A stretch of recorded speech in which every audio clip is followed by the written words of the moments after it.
রাহমাতুল্লাহ। ওয়ালাইকুম আসসালাম ওয়া রাহমাতুল্লাহি ওয়া বারাকাতুহু। কেমন আছেন? আলহামদুলিল্লাহ ভালো। জি, আমি আলহামদুলিল্লাহ। বিসমিল্লাহির রহমানির রহিম বলে ইসলামিক কুইজ শুরু করছি আপনার সাথে। ভাইয়ের নাম? আমার নাম মোহাম্মদ খুরশেদ আলম বিশ্বাস। কোন গ্রাম আপনার বাড়ি? আমার বাড়ি হলো মাঝাইল, উত্তর বিশ্বাস মাঝাইল, এটা কি রাজবাড়ী জেলার পাংশা থানার ভিতরে? রাজবাড়ী জেলা, পাংশা থানা। মাশাআল্লাহ, খুবই ভালো।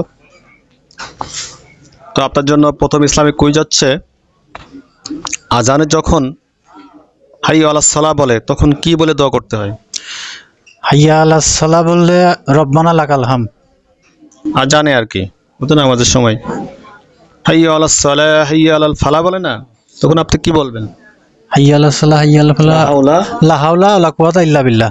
মাশাআল্লাহ, সঠিক উত্তর। আশহাদু আন্না মুহাম্মাদার রাসূলুল্লাহ বলে তখন আপনি কি বলবেন? আশহাদু আন্না মুহাম্মাদুর রাসূলুল্লাহ সাল্লাল্লাহু আলাইহি ওয়াসাল্লাম। দুঃখিত, সঠিক হয়নি, আর একটু চিন্তা করে বলেন। তখন তো আশহাদু আন্না মুহাম্মাদুর রাসূলুল্লাহ এটা তো বলি, পরে আমি বলি যে সাল্লাল্লাহু আলাইহি ওয়াসাল্লাম। জি না, এখানে সাল্লাল্লাহু আলাইহি ওয়াসাল্লাম বলা যাবে না। আশহাদু আন্না মুহাম্মাদার রাসূলুল্লাহ, আপনি আশহাদু আন্না মুহাম্মাদার রাসূলুল্লাহ পড়বেন। আজান শেষে কি পড়তে হয়? দোয়া পড়তে হয়। আজান শেষে দোয়া পড়তে হয়, আজানের দোয়া। আজানের দোয়া আর কি? জি ওইটা আমি আর দরুদ শরীফ পড়তে হয়। আচ্ছা, আপনার জন্য আরেকটা ইসলামিক কুইজ হচ্ছে,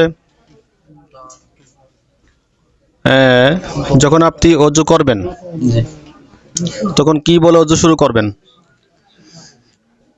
বিসমিল্লাহির রহমানির রহিম। মাশাআল্লাহ, সঠিক উত্তর।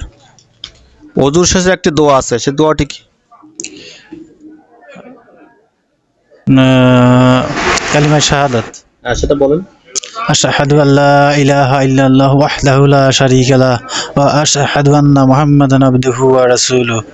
মাশাআল্লাহ, খুবই সুন্দর লাগলো। ভাইয়ের উত্তর সম্পূর্ণ সঠিক, আপনাকে মোবারকবাদ।